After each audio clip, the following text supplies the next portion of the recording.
సదాచారంతో ఉండేటువంటి వాడు, లోకక్షేమాన్ని ఎల్లప్పుడూ కోరేటువంటి బ్రాహ్మణులు బాగున్నారా అని అడిగారండి. ఆయనకి ఎంత అభిప్రాయమో చూడండి.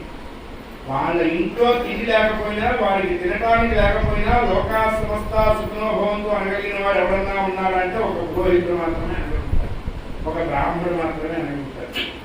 అందుకనే బ్రాహ్మణుడికి దక్షిణ ఎప్పుడు కూడా డిలే చేయకూడదు.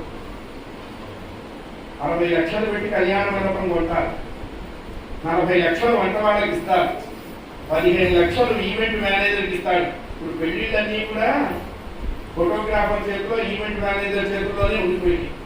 దౌర్భాగ్యం ఏంటంటే వాడు పెళ్లి కొడుకుకి పెళ్లి కూతురికి మధ్యలో పడుకొని ఫోటో తీస్తాం.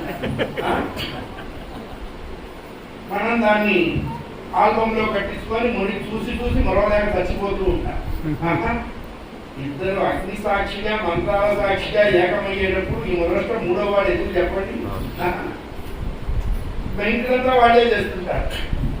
అందుకే ఆ కాపరాలు కూడా 3 వారాలకి ఆవిడ పుట్టింటికి వాడు వేరే పెళ్లింటికి చేరుతున్నారు. ఎందుకు అన్నారు? అక్కడ ముహూర్త లోపం ఉంటున్నది, ముహూర్త వృత్తం ఉంటుంది. సదాచార సంపన్నుడైనటువంటి వాడు, సాత్విక జీవనంతో ఉండేటువంటి వాడు, లోకక్షేమాన్ని కోరేటువంటి బ్రాహ్మణుణ్ణి ఎప్పుడు గౌరవించాలి. అందుకే మనకి భగవంతుడు ఐశ్వర్యం ఇస్తాడు.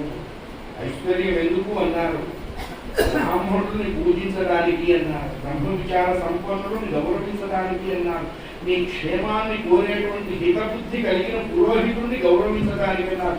వాడికి ఎప్పుడు కూడా మనం దక్షిణ ఎప్పుడూ పెట్టకూడదండి, ఆపకూడదు. ఆ సమయం కాగానే సత్యఫలంగా వాడికి ఇచ్చేసేయాలి. అప్పుడే పుణ్యం కలుగుతుంది.